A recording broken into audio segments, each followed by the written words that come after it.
Well, hello, everyone, and welcome to Royalty Business Group. I'm Sharon Harrell with Royalty Business Group, your retirement diva, and I have our monthly sessions. And today we're going to be talking about business tips and how to get started with your business or how to move forward with your business and different tips. And we have with us Harold Taylor with Optimal Solutions. Results for business. I'm sorry. And and he's going to help us move through and give us tips that we need to know about building our business, whether we're just starting off with our business or we've been in business for a while, or we're ready to move forward from our business into the next part or phase of our life. So Harold, thank you for joining me today. And if you could just tell our viewers about how you got started. Like, tell us a little bit about yourself. Yes, thank you so much, Sharon, for inviting me to this call tonight. My name is Harold Taylor, and I'm the owner and founder of Optimal Resourceful Business. It's a Washington, D.C. based consultant company, and we help people start and scale and grow their business. I got started about 4 years ago, and I noticed that people were losing, that the job market was really shaky, and people always ask me for advice on how to set up their business, and I would do it for free. And so I would go online and step people through the process of starting an LLC or S corporation, C corporation. I give them all the tips and help them write their business plan. And so I just realized that, hey, I can, this is something that I've identified what my gift is in the process of doing that. And this is something that I can actually make money off of doing. And so that's when I started Optimal Resourceful Business about 4 years ago. So that's pretty much it. Okay. All right. Well, you know what? A lot of times people start businesses based on things that they've been doing for free. Mm-hmm. And they find that that's their passion. So what were you doing before you started this business? I was actually selling. I was in a hair skincare business. I sold this product called Nubian Heritage, and it's still selling in the market. They're still selling in the supermarket and all over the world today. I was a distributor for that company for some time, it was going well, but I didn't understand at the time how to scale and grow what I was doing. And then when they decided not to franchise the business, that's when they started just putting the product in different stores. That's when I realized it's going to be extremely difficult to really make money in that arena selling that particular product. So I was in love with that product. And I still buy it to this day. And they also have another line called Shea Moisture. I'm pretty sure you're familiar with that. Yeah, familiar with Shea Moisture. Mm-hmm. Yeah. And so I was those products, and like I said, I use everything from the shampoo, skin, hair care, everything. So I've done that, and I also was a real estate agent for a hot second. I also did network marketing with a company called ACN and prepaid legal, and a couple of other Noni Juice. I mean, I think I've done it all. Okay. All right. all stepping stones to where you started your own business. So it's always been that entrepreneurial spirit within you, sounds like. Yeah, yes, absolutely. And you're Washingtonian or from the DC area? Yeah, I'm born and raised in Washington, DC, Southeast DC represent. Okay, Southeast. Yeah. And went to Kelly Miller, because I had to get out the area. My mom wanted me to get out the area, so I went to Kelly Miller, and I went to Brent Elementary on Capitol Hill. Went to Kelly Miller, and I went to McKinley Tech to finish high school. My mom went in, my sister to get out the area because it was, she didn't want us to go to neighborhood schools because she didn't want us to get in trouble. So we went to schools outside the neighborhood. But no, I'm happy to be representing Washington D.C. and I'm happy and I still live here too as well. I still live in Southeast. I live in Congress Heights, and they're steadily building up. They got cranes everywhere, and they're building new homes, townhomes, single family homes.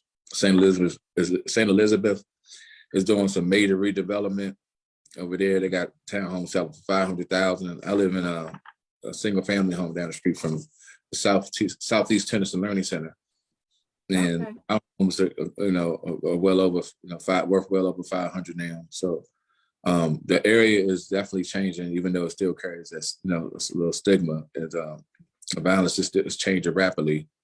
And like I said, I tell everybody all the time, I look out the window every now and then, and I see, white neighbors pushing a stroller and walking a dog. So I know that gentrification is definitely coming over here toward Ward 8. All right, all right. Well, I think you've given Muriel Bowser enough commercial time on here. And so we're going to get started with promoting you and your business. So tell us, if you are a new person just starting off with building, or you have an idea about what you want as a business, how would you help them to get started? Yes, that's an excellent question, Sharon. So the first thing you want to do is don't seek to be rich when you start a business. The main thing you want to do is seek to be valuable. You want to be able to identify what you're naturally good at, what your God-given gift is, and you refine and cultivate that gift, and then you turn that gift into a business. And never focus on how much money you can make. Always focus on creating value for yourself and for the product or service that you are going to be marketing, promoting, and selling. Yeah, I like that. Making sure that you create value. That we know that building a business, having a business, you're not going to be rich at the beginning. Right. It's a long time probably before you make any type of substantial amount of money. But making sure that you're giving value to the market in which you are targeting. Yeah. So what are some steps? I'm sorry, go ahead. I was saying that's so important. Mm-hmm. It is. So what is it that you had to do? You mentioned to me about some 4 pillars that either as a established business owner or someone starting off would need to have. So tell us about that. Yes, these 4 pillars are principles that I got from the Bible, actually. And so it's basically, I'll tell everybody, God had designed man to be businessmen and women, from the very beginning. And so the 4 pillars are to be fruitful, to multiply, replenish and refine, subdue and dominate. Subdue and have dominion. And that's from Genesis 1:29. And just to expound on that, starting with the first one, where it says be fruitful. It was funny because when I went to church growing up all my life, I thought that being fruitful means having a bunch of kids, like having a bunch of kids and just, that's what God was talking about. And multiplying and all that kind of stuff. So when I actually did my research and really, read the scripture and then also looked up the word fruitful, it basically means to be productive and to produce something like fruit does. Like the seed, they produce the seed that you have inside of you should be something. It's something that you have to produce, that God brought you to this earth. He put a seed inside you so that way you can produce something for the world to benefit from. And that's what that means, and to be productive. And that's the first thing you want to do in business. You want to produce, whether it be a product or service. You want that product or service to be. You want to be able to produce it first. Excuse me. You want to be able to produce it first, and then market it to the world. And then the second step, but you can say market or multiply, but they one and the same. When you market your business or service to the world, that's the second pillar. That's where you multiply yourself. That's where you multiply yourself. But before you do that, you have to do what we call a industry data analysis. Basically, what you do is you go to the library, United States Census Bureau, or you go to your local library, take your library card, and you do the research of the area that you want to target, the area that you open up your business in. You do the research to find out who your competitors are. Are there other products or services in that area that you got to compete with? and the short-term and long-term outlook for those businesses. You know, is it a product or service that is needed, and what's the short-term outlook for that product or service, and the long-term outlook for that product or service. And so once you do that, you're able to put that into, you're able to multiply at that point. The goal is to multiply your product or service in that target market that you identify. Okay. And I call it finding your market niche too as well. That's the same thing. So it's pretty simple. You do that. It's not really complicated. Once you just do the research, because a lot of people get really excited and they just start the business and they don't know who the competitors are. They don't know if the product or service is really affordable in that area. Can people afford their product or service in that particular area? You know, they may be starting a business in the wrong area. You know, just because then, you know, your dream should never die. It's just that somebody needs your product or service. You just got to find out what area can best suit, you know, that your business. And so you do that by, like I said, going to the library or going to United States Census Bureau and other resources out there, and you find out, you know, who wants that product, who can afford your product, what's the outlook, you know, is it popular, is it something what's the market trends, is it trending upward or is it trending downward, you know? So you find out what people are going into. A lot of people are moving into, as you know, automation is a big thing, and I was going to speak about that later. But everybody wants, artificial intelligence. They talk about how that's going to, by 2053, that's going to replace a lot of jobs, and it's going to really affect people of color. Well, it's going to affect all people, but it's going to affect us. It's going to affect us the most, as they always say. And that means Hispanics, you know, African Americans or whatever, you know, all those ethnicities of color is going to affect, because you won't have any, you know, you'll have the robots. They're always looking to replace your job. And if you're in the hospitality, or, you know, say if you're a writer, you know, they have software tools that they can actually write your business plan for you. And they're coming out with, or write your plan. Or we talked about earlier about how I wanted to move towards automating the process of helping someone start their business. And LegalZoom has already done that. And so I want to, you know, basically have a system where people just plug in the information and it creates their business for them. It helps to start their business for them. So the next pillar is replenish and refine your product or service. When you identify, open up your business. But I'm going to make another point before. But when you start your business, the best thing to do is to not have your business at your home. You can operate out of your home, but don't let that be your home. Your business be your home address. So that's what I had to learn. Because when you go get a loan, they look at that as high risk.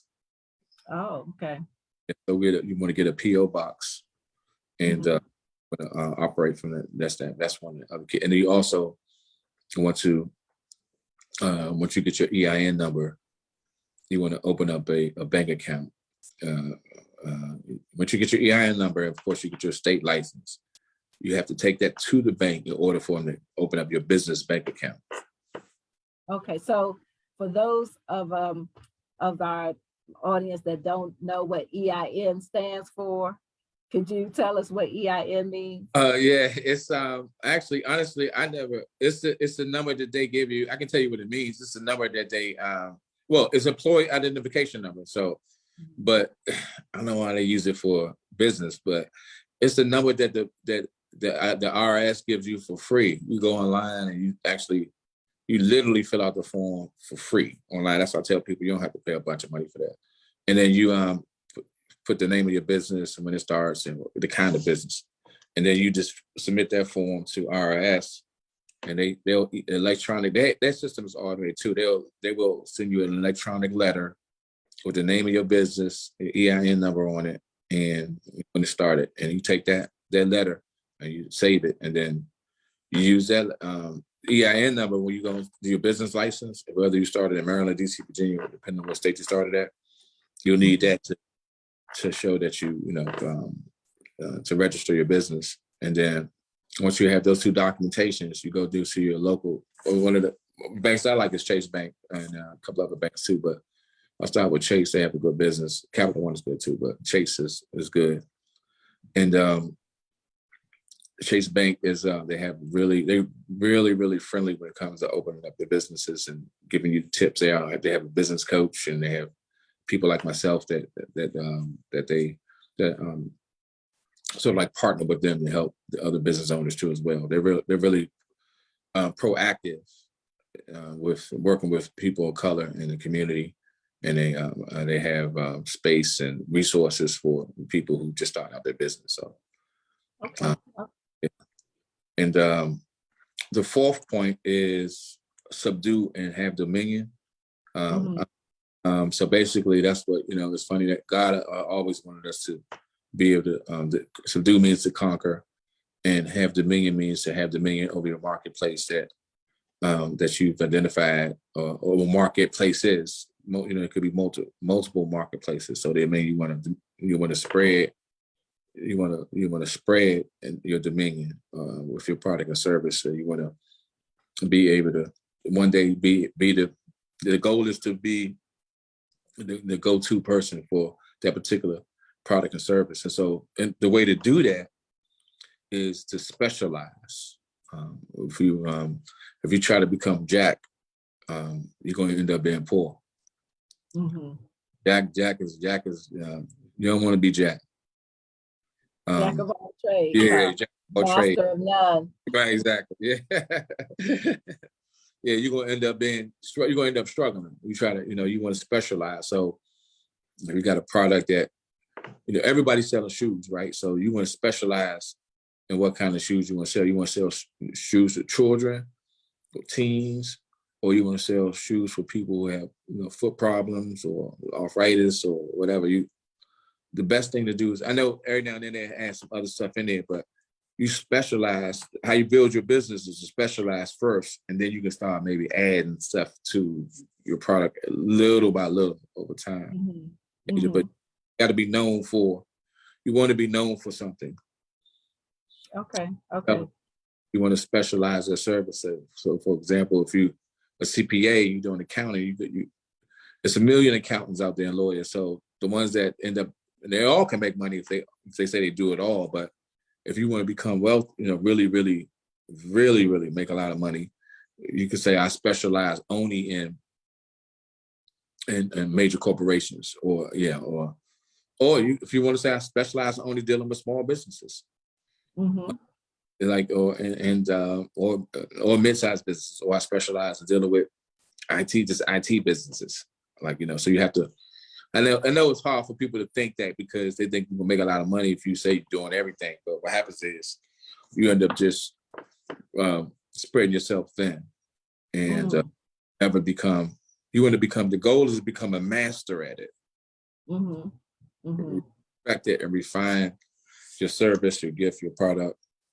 If you provide a service, you want to refine it, perfect it. If you have a product, you want to refine it. Like the Apple phone, they just refine it every year, the Apple iPhone. You want to continue to refine it or to advance it, and then so you'll be known for that.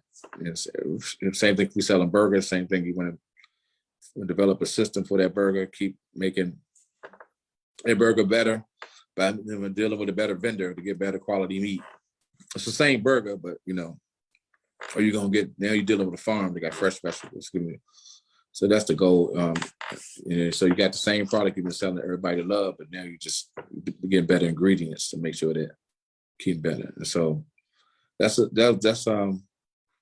the key right there. To continue to specialize and to continue to make yourself valuable. Go to read books, go to seminars. I do a lot of. I got a partnership with Chase Bank, and I do a seminar once a month on the various it could be on a different topic every month. The last one I did was on credit building, and the one before then was how to scale your business, how to grow your business, and so I do that, and then listen to read books, listen to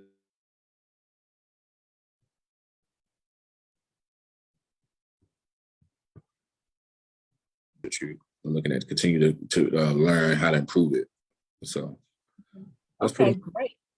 great. I mean, you said so much, Harold. Like I have so many questions going through my head. I don't know where to start. So let's start with what you can do for a new entrepreneur. Like start off saying that they have an idea and they want to start a business from their idea. What would you and your company do to help that entrepreneur launch their business? Yeah, so that's a great question, Sharon. So the first thing we would do is do a strategic plan, set up a strategic planning session to identify, what it is that you're trying, what are your goals, what product or service are you trying to, the idea that you have, what is it, a product or is it a service, and what are you trying to do? What's your goals? Who's your target market, and who's what are you trying to get accomplished and across, once we identify that, we can go to the next step. Okay. And so is that where you implement or help them go through those 4 pillars that you described? Yes. Yeah. I help them go through those 4 pillars that are described. So we identify which, your product or service, and once we do all of that, the next step would be to identify the business structure, the business legal structure, and that basically, do you want to do? Was it advantageous to do based on what you're doing? Once I find out what you're doing, I'll advise you on either to set up an LLC, S corporation, or C corporation, or partnership, based on what you're doing. And then all that'll be done in that one session. And then once you do that, then we'd establish do another session, establish your business and marketing plan. Okay. So we do have some comments in the chat, and one of them says, I guess you just basically establishing a blueprint. Yeah. Or how to, for them to start their business. So let's say I come to you, I'm already a business owner, and I might want to, see how I can move my business to the next level. What would you be able to do to help somebody who wants to move their business to the next level? That's a great question, Sharon. So the first thing I'll do is I'll have another consultation session to identify. I want to do an assessment of all the problems or issues that you're having and you're currently having in your business, and challenges. And then once I identify those, then I can best help you to come up with a solution to eliminate those problems and challenges, and to overcome those, and then move forward to the next stage, which would be recommendations, which would most likely be recommending that you basically, my goal is to help you save money, and also increase your, get rid of the things that's caused you to lose money. That's what I'll be doing. And then identify the things that's making you money. And so that way you can increase your bottom line. You can be more efficient in your operations. You can increase your sales, and you can grow from there. So that would be the first thing I would do. Okay. The next step would be to identify, once we've done that, showed you how you can save money. The next step would be to automate, find out where we can automate your business, and get rid of outdated technology, and help you get technology that can actually help you reach your customers faster through marketing, through sales, through point of contact sales, marketing, scaling, all that kind of thing. So I would help you in that area as well. Okay. So before we move further, how could someone get in touch with you if they're interested in your services? Yes, so you can call my business line at, for those who out there, you can write down the number. I'm old fashioned, so you can give me a call at 202-285-4070. And I also do have a website too as well. You can go on Optimal. It's a long name, so there was Optimal. It's all one word. Optimal Results for Business.com, and you go on that website. You can register for a consultation session, or you can sign up for a consultation session on that site as well. Okay, all right. Maybe about trying to do. Okay, and so who's your normal target audience? Do you have a particular audience that you try to assist with your services? Yeah, good question. When I first started, I was only dealing with people who wanted to start a business. Mm-hmm. And then what I found was that, man, I was like, I'm spending a lot of time with people who just aren't trying to get them started, which is, I feel good about that and help people reach, realize their dreams and fulfill their dreams. But what I realized is that you spend a lot of time for that, and that's not really productive. I'm not multiplying and being productive, and as I should be in my business model. And so I came up with the idea that I can automate that process for my business, or either two things: automate or referral with somebody who's already doing it to help them actually do it through computerization, where they just put the information in and it produces the EIN number, and it does gets them it does the articles of incorporation for the LLC automatically as they put the information in there, and then they get that, and then it takes them to the next step of actually paying for the business license and things, and then they get all that information, just done the automated, process. And so that's what I'm in the process of completing now. But I still will, occasionally help somebody that, to do it through a consultation session. But honestly, I'm trying to do that for free. I give out that. I'm in the process of trying to set up my Instagram and TikTok, where I do like monthly sessions where I'm actually giving out that information for free, how to go and do it, and set it up step by step.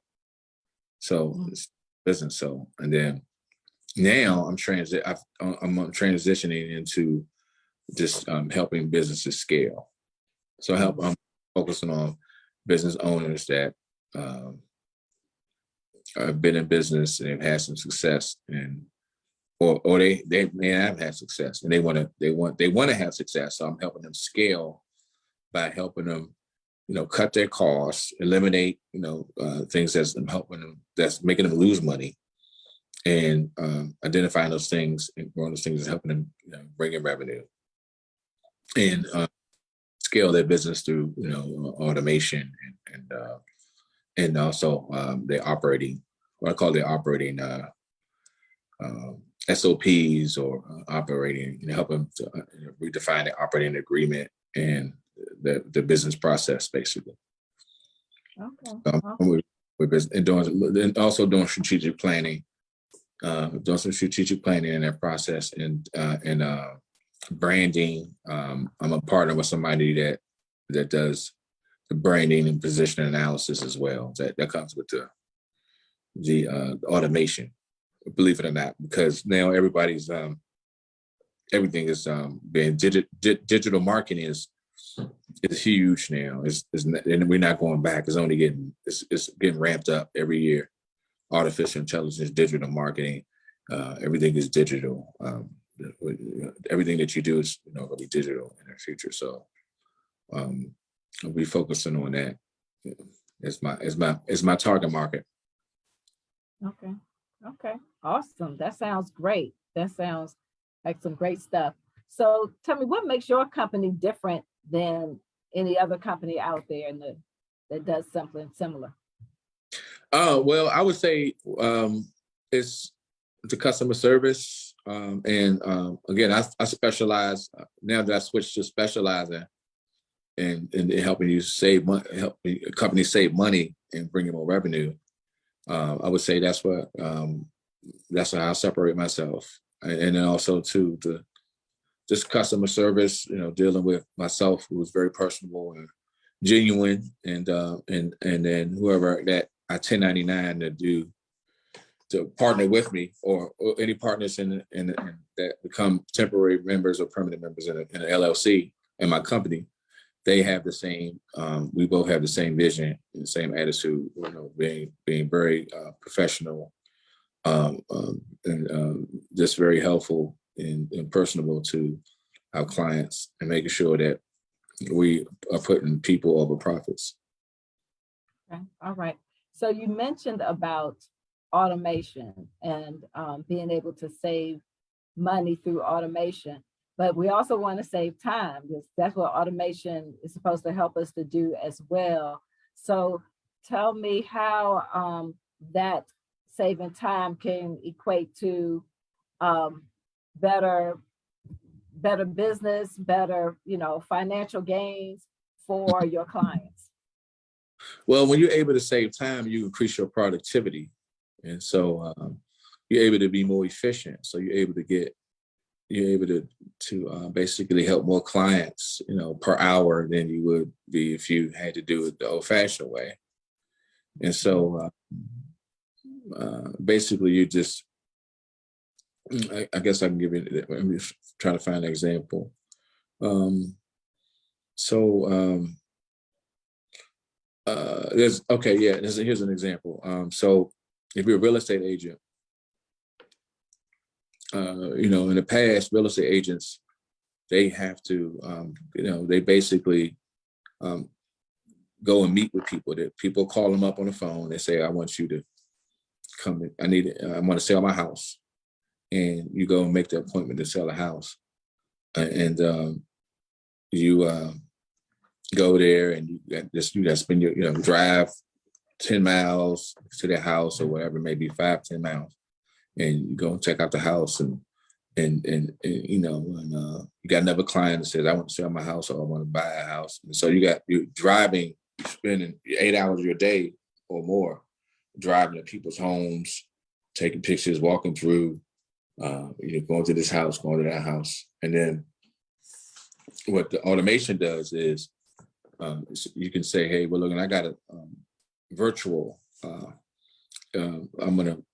I have a software that I can virtually do a virtual visit through your house. That we can set up. I don't have to make a visit. I don't have to drive 10 miles. I can virtually do a virtual walkthrough or whatever, and then we can meet if I determine you're serious or not. So you can do that for all your clients. That can save you a lot of time. You can do so just to think, if you had to drive through DC rush hour traffic, do the DMV Beltway, you had to go see 10 homes. You had to drive to everybody's house to do a walkthrough. You'd be worn out by the end of the day. So have the software to be able to see and do a virtual visit at people's houses. You can do up to 20 people's homes, and do that before 12 o'clock. Almost 10 homes before 1 o'clock. The day is not even over. And then the other half, you can go and visit the ones that were actually serious about, were actually serious about actually selling and buying their homes. Save money. Yeah. That's a great example. So I want to make sure that our attendees know that they can drop into the chat any comments or questions that they might have for Harold. And so he can give them some help, some business tips to move their business forward. So Harold, you mentioned about registering your business, having a business license. Mm-hmm. Tell us, what is the purpose of having a business license? What will that do for a business owner? Yeah, well, so you have to have a business license in each state in order, with the exception of a few states like Delaware and Florida and Colorado. In order to do business, you have to register your business in that state, and they generally charge a fee. And the purpose is to protect yourself from liability. If you are, and I'll touch on that next. But if you are operating as a sole proprietor, you're not protected from any lawsuits or any negligence that you may have, especially if you're selling food. That's dangerous. they're not going to sue you over a T-shirt that's drunk on them when they wash the machine, but Right. they can have, say they have food poisoning, you run the catering, and you operate as a sole proprietor, you're really out there in no man's land. Right. Right. So what you want to do is you want to legalize yourself. That's the purpose of filing a business license too. And the only way to do that is to form a legal entity. You're going to either do it. I always suggest that people do an LLC because it's only advantageous to do an S corporation or a C corporation if you're making over 100,000 a month. Mm-hmm. Yeah. Mm-hmm. 100,000 a month. Yeah, if you're making like $1 million a year, you want to be a C corporation. Okay. Okay. Because of the shares, because you can go public, then you can also sell shares. You can create more wealth that way. You're going to limit your growth. LLCs are for people who are starting out small. Honestly, you're starting out small, and you can't sell shares in your company. S corporation and LLC are like the big brother and it's like the little brother and the big brother. The S corporation, you're allowed to sell 100 shares, but they have the same tax benefits and they operate exactly like an LLC. But LLC, you can't sell any shares, but you can sell shares to create, more revenue for to create more value for your company, an investment. You can, get more investment money. The C corporation, you can sell unlimited shares. That's for the big boys. Mm-hmm. That's for publicly traded companies. So you can create value by selling shares, by bringing on investors. So you can have somebody to say they want to dump $5 million in your company. You can have another person say, "I want to dump $50 million." They want to buy all these shares in your company, and they can be the majority owners. The shareholders can be the majority owners in your company. Mm-hmm. But when you go to the bank, you're worth what the bank will, what they evaluated your company to be, based on the shares that people bought and the revenue that you've made. And so now your net worth is based on your worth minus your debt, And so the company, when you go to the bank, your net worth has changed to them. And so they'll give you a credit card or a home or whatever it is based on your net worth. Okay. Company. So I kind of skipped all over the place, but the thing is to remember is that you want to do, when you first starting out, you want to protect yourself from any liability from being sued. You want to do an LLC, C corporation, S corporation, and I recommend an LLC because they can't sue you personally for your assets. They can sue the company still, but you can take the assets of the company and just hide it, or you could switch it to a holding company or hide it. If you were I hate to say this, but if you were really negligent, or if they were to win the case, you can switch your money to a holding company and they still can get the money if you were found. Yeah, that's how people get away. That's how very rich people get away with stuff. And even if they got a judgment against them, they wouldn't get any money. The people who won the lawsuit wouldn't get any money because the money is held in a holding company. Okay. From a sale or something like that. I kind of want to skip the subject, but no, honestly, what you really want to know is that it was really important to know is that you want to protect yourself from lawsuits, from frivolous lawsuits, and people, saying stuff. So how people get, jealous. You got people that you grew up with, that you knew, that were close, that know you, even family members, whatever. But people get jealous of your success, and if you in a situation where you're selling food products, that's really definitely going to protect yourself with any product. Mm-hmm. And they got sick because of your product, or if you're doing a service and they walked in and they slipped in your building or whatever you're doing, they said, yeah, I heard, and they heard you was getting so much money, and so they faked this slip and fail, and they try to sue you. So that's what they can't sue you personally. So they can go to court all day long, and they can try to sue you, but they can't. They have to try to sue the LLC. And then Okay. the LLC is based on, they can't get any money out of that. They may can get, if you were found negligent, they may can get a settlement from the LLC, but most of the time they don't get anything Okay. unless you were So, negligent.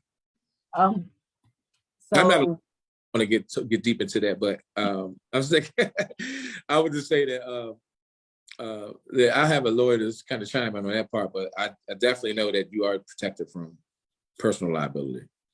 okay. And so, what I wanted to ask is, like, if I'm just starting off with my business, Mm. should I immediately go and get an LLC or incorporate my business, or when should I do that within, me growing my business? Because, that stuff costs money, to file the paperwork and Yeah. do things. So when should I do that? What stage of my business should I do that? Yeah, that's a good question, Sharon. It's funny because a lot of people run to do that without even knowing exactly what kind of business they want to have, right? And they end up wasting their money and time, and it sit in a year will pass, and your LLC or a business that you have expired because you're like, well, I'm not going to pay the fee. I haven't even made any money yet. You're not going to pay the annual fee. I think in DC is annual, and then after the first year is every 2 years. So you have to do a filing fee. You have to pay a filing fee, and it's $185. But to answer your question, I think that you should do it after you've identified what your product or service is going to be, and you've done your market research. I think you should do the foundational work first before you form any legal entity, because I've done in the past, and all I did is that, like I said, I let the business entity lapse because I didn't take the time, and I didn't understand that I had to I had to do market research on my own, or even work with somebody to do it, to find out who my competitors are. Is this product or service going to sell in this area? And how much is it going to sell for? And how much could is it needed? Is it a shortage of food? Dry cleaners or places where you can get good food, or places where you can buy some nice shoes or clothes. Is a shortage in that area, or to find out if your product is definitely needed. And so I didn't, you got to do that. And if it's a service, you want to find out. We do your market research, find out how many small businesses in the area, and are those going to be your clients or whatever the case may be. But you have to do your market research first and find out if your product or service is it viable? And most 9 times out of 10 it is. You just got to make sure it's in the right market. It could be anything that you're selling. It somebody gonna want it. Somebody needs it if it's something that's that's needed. Valuable. And if it's something that's a luxury, you just got to be careful, because if you end up in the wrong marketplace, you really got to do your research, because if it's a luxury item or service, you want to go into a marketplace where they got luxury money. They got money. They got plenty of money laying around to spend on those luxury items or services. Mm-hmm. So that's the only thing, and you got to understand that. And then once you do that, you're able. Then now you're ready to form your entity. You're ready to form your business entity at that point. And then once you form your legal business entity, your LLC, the next thing you want to do is establish your business plan and marketing plan. And in the beginning, you don't need quick. And I tell people, you can get QuickBooks in the beginning, or you can just do an Excel spreadsheet in the very beginning. And then I would say, after 3 or 4 months operating, you should definitely. I like QuickBooks. Switch to QuickBooks Financial, because your very beginning, you keep track of your expenses and your income, your revenue and expenses in the beginning through a spreadsheet. Need QuickBooks, and you're gonna need to partner with your accountant and say, hey, look, let me know when I need to file my taxes, because most accountants just do. They just deal with personal filing income tax, but you want to get with somebody that specializes in business as well. So they'll you need to file. I mean, you can find that out online. Right. DC or Maryland, when you need to file your annual tax, and then, but they just need to know how you can write those. They need to help you get those itemizations. Like you got an LLC, you can itemize all of your expenses against your regular income. Like LLCs are perfect for people who already are working a job. Mm-hmm. Perfect for them because they can take the expenses that they incur from the LLC and write it off against their W-2 taxes. Oh, okay. Okay. Mm-hmm. That's good to know because it's about tax time now. So yeah. that's good to know. That's really good to know. So so I should look to try to do, my LLC soon if I'm a new business owner. Mm-hmm. And how much is that going to cost me if I'm in the DC area? I think the DC, it cost me $285 to get my to file my business. It's $285 or $215. I think it was $215. Let me double check that. I should have known that because I just did it back. I just had to reinstate it. Do the 1 year filing back in I think it was the summer, but I think it was I believe it was $285 for 1 year. So it is kind of expensive. I'm not sure what the Maryland. I think it's somewhere around that same to get your business. So it's somewhere around $200. It's no more than to get your business license, be registered in the state of your state is somewhere around $200. From 180, it's from 185 to 2 and some change around that. Okay. It's free to get your EIN number though. Right. EIN, and I heard that you should have a DUNS number as well. Well, yeah, definitely. If you're going to definitely be going into contracting, so you can get that next. Yeah, that can you can just go online and get that. Those are free. Mm-hmm. You can the company with SAMS.gov or grants.gov too as well if you want to go into government contracts. Okay. Then, so would I need to have an attorney to assist me to put together the paperwork for the LLC? No, not at all. When you're doing your articles of incorporation, you just basically have to state the purpose for your business. Mm-hmm. And then it's all sort of like automated, like how they have it set up. You fill out this form, and you can do it online or you can do it in person.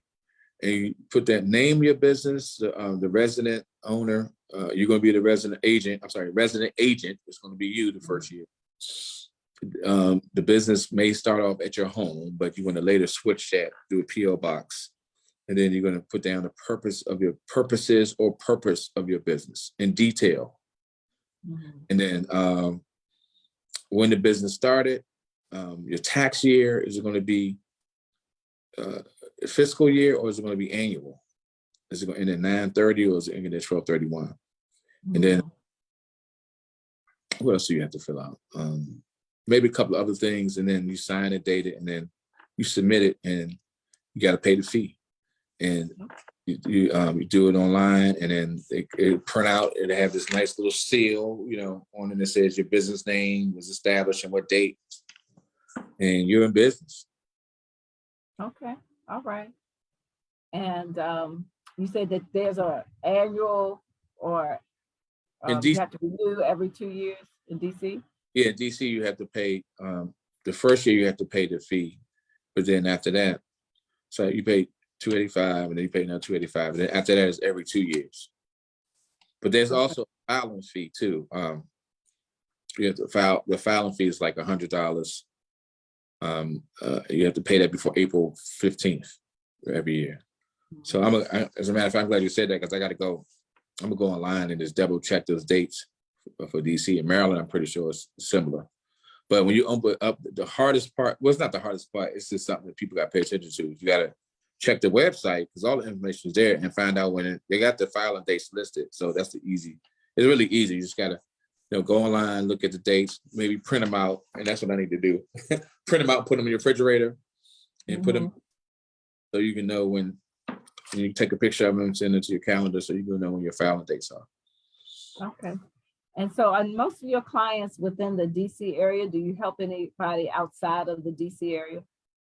Absolutely. Yeah. It's funny because I actually, I'm gonna start doing seminars. I'm sorry, not seminar, but Zoom. On my Zoom calls, it's going to be open up for people outside of the states and internationally. So I definitely look to help people. I look forward when I can help people that's in DMV for sure, but definitely outside of DMV. Okay, awesome. Well, that's great because I'm sure there are going to be people outside of the DC area watching this at some point, and so they'll be able to, connect with you and be able to utilize your services. So I know we still have a few minutes before our hour is up, and if you could just tell everyone how they can get in touch with you again, share the information. Yes. Again, my name is Harold Taylor, and my business cell number is 202-285-4070. And my website, you can go on my website and sign up for a consultation session. My website is Optimal Results for Business, www.optimalresultsforbusiness.com.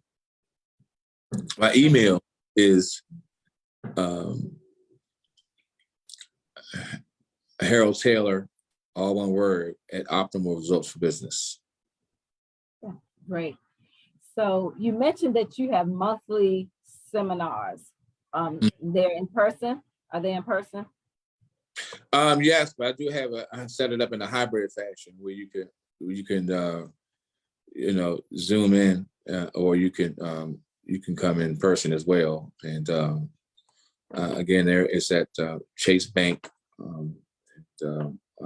Information is always posted on my website. Okay. With the address and information of my workshops. Okay. And so can you tell us a little bit like what are topics that you have coming up in the next few months? Sure. The next one is going to be on financial literacy when it comes to personal and business. Your personal and business, how to optimize your finances, personally and in business as a business owner. That workshop is going to be Saturday, February 25th from 12 to 2. I'm in the process of putting together the flyer for that and posting it on my website. Okay, and that's going to be at Chase Bank? Yes, that's going to be at Chase Bank in Washington, D.C. At 2627 Good Hope Road Southeast. And it's in the Skyland Town Center, which is a really nice, brand new town center that's really, really, really nice. And the facility is state of the art, and the people there are amazing. So, okay. I remember Skyland, the Skyland Town Center. Yeah, Skyland. It's called Town Center now, but it was not back in the day. But it's a town center. It used to always be a town center. That's all good. It's all good.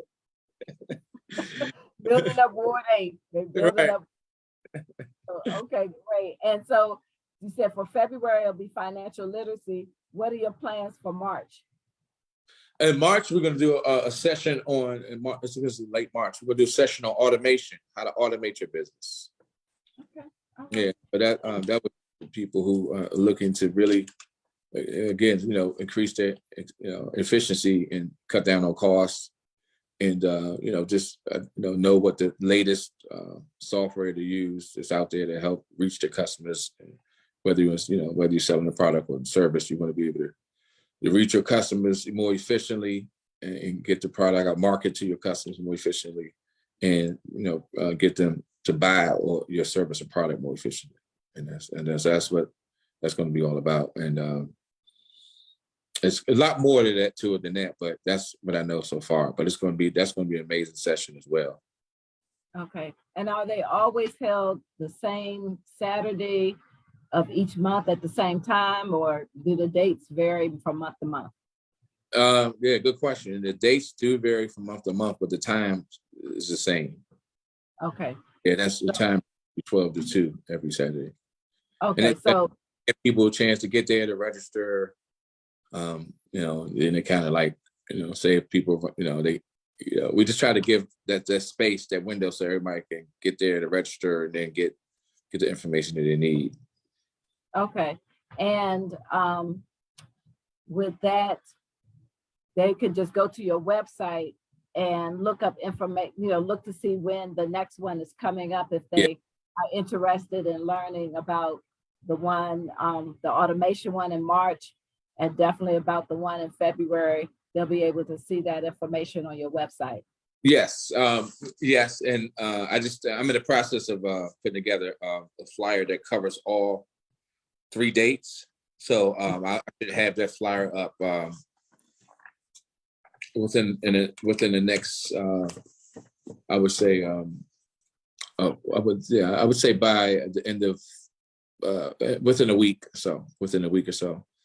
I should, or I would say within 48 hours, I should have the flyer up.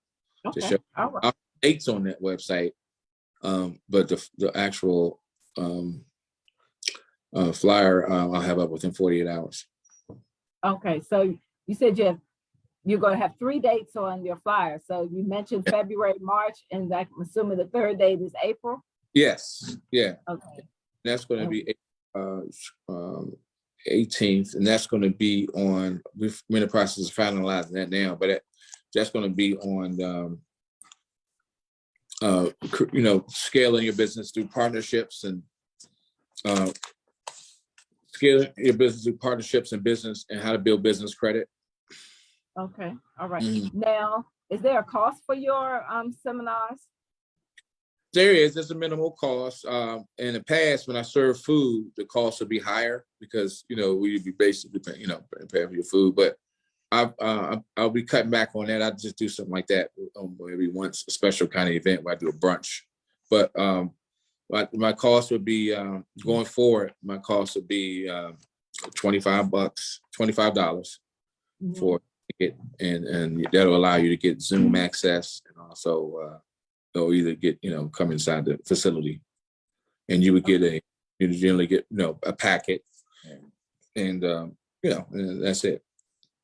And if there's a special event, the cost is a little higher. I'm serving food in that nature. That's when the cost is a little higher. Okay, and should people register in advance for your events? Yes, you can register in advance. I'll when you go to my website, you can register on the website in advance. Again, I'll be in the process of putting that information up within the next 48 hours. So you'll be able to register at that point, and then it'll be good. And it's going to lead you to I do Eventbrite, so it's going to lead you to the Eventbrite page, and that's how we capture a person's information through that. So that is my form of having my mail. Utilizing, the stuff I was talking about, utilizing technology to be able to track, who's registering emails and things of that nature. So so I partner with Eventbrite, and they just go to my website, links to the Eventbrite, and then they register for the event there. Yes, and one of your past participants has said that the seminars are very informative. So that is a great plug for everyone to make sure that hold you accountable in the next 48 hours. They go to your website and see about the information so they can put it on their calendar and plan to be at one of your upcoming seminars. So that's great, Harold. I know my attendees, they will will be like, I thought he said he was gonna have it. So make sure they'll come back to me and let me know. Look, I'm ready. I already know. Well, we are at the top of the hour where we are going to end. And so I want to thank you so much, Harold, for being part of today's session. Yes. And I want to thank our attendees for participating, being there in the background, giving their comments. and just being here and listening to this great information that Harold provided. I know people were there taking notes. I know I was trying to take notes and hear it again, but since it's being recorded, you can always go back and listen to it, and make sure you share it to other people so they can get the same great information that Harold was providing, and be in contact with him to make sure that they are growing their business. So I want to also let everyone know that next month on February 8th, I'll be having my next Facebook Live, and then I'll be having Jackie Smith, who is with JAS Small Business Solutions. She's going to be coming to us talking about tax preparation, and she's going to be talking about the various incomes that we can have, or that we have, as we prepare for our taxes. We need to know like what's income and what's expenses. So she's going to talk to us about tax preparation and income. So make sure that you come back on February 8th, 7:30 Eastern time. So thank you, Harold. Thank you, everybody, for joining us today. And everyone have a great evening. All right. Good night. Good night. Thank you. Thank you.